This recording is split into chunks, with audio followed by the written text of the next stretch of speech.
Hi, I'm Amy Bloch, Executive Director here at Catholic Charities. And today I wanted to talk a little bit about our kids and how to help them with questions or feelings they may have about what happened at our Capitol last week. For many of us as adults, we still may be trying to process the events of what happened.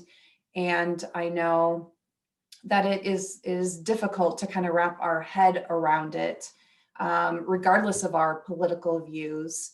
And I've been contacted by several different people with questions about, my child came to me and I'm not really sure how to help them understand what happened or how to explain the situation. And so I appreciate that and thought I'd give a few suggestions on how to help our kids with that. Even though a little bit of time has passed, I think it's a great opportunity for us to help our kids. Hopefully something like this will never happen again, but different events do happen.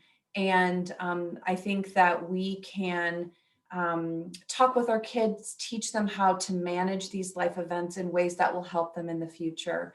I think the most important thing, first of all, is that we figure out how we feel about the situation so that when we go to our kids to talk to them about it, that we're in a space that we can allow them to have their own feelings, to ask questions. And that's really, I think, the first thing to do. Most kids, if they've been exposed to any TV or media, have had some exposure to those events. I mean, they are plastered still everywhere that you go, are images of protesters, if you can call them that, in our state capitol, very graphic images. So I think, probably for most children over the age of 7, they've had some exposure to that. And so I think going to them and asking them, have you seen any of those images about what happened? What are your thoughts about that? Seeing what it is that they maybe know, and giving them a chance to talk about that.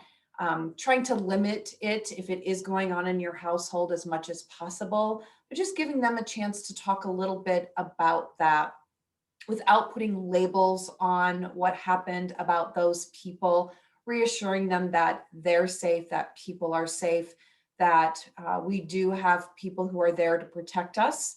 Hopefully, that most of the time those systems that we have in place are there, and ultimately, the people that they were protecting, our legislatures, were safe ultimately. We want to be as transparent and honest as possible, age appropriately, and talking very calm. And that can be sharing our own feelings about the situation. So giving them names, whether it's we were outraged about what happened, we were sad, we were frustrated, whatever it is that you were feeling about the situation. Oftentimes, kids, all the way up to middle school, maybe don't really have a label or a name for it. They just know they felt something. And maybe it was just weird or they didn't understand what happened. And so giving our kids those labels or names will help them be able to identify what those feelings were in or are in the future for whatever sort of experience or scene that they may come upon. So naming that for them, talking about bad actions, not bad people. I think that's a really important distinction. Not that I think most of us or any of us would approve of what happened. We also know that people make really bad choices, and none of us are free from sin or making really bad decisions in our life. So, helping our kids distinguish between the two of them.